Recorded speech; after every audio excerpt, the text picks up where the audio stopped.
Hey everyone, in this video, I'm going to show you how to comment GIFs on Instagram.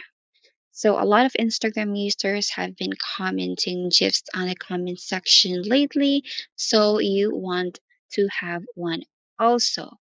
Now, before to have this feature, you have to make sure you have updated your Instagram app. If not yet, you must update it.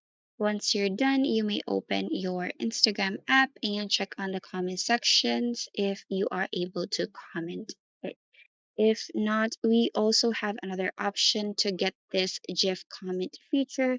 You just go into your profile and click on the bar at the top right corner and go to settings and click help and report a problem.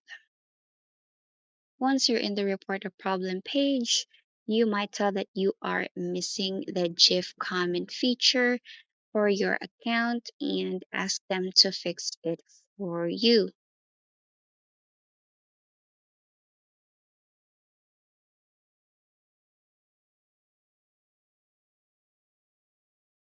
Once you're done, there will be a notification from Instagram that you have successfully reported a bug on the app.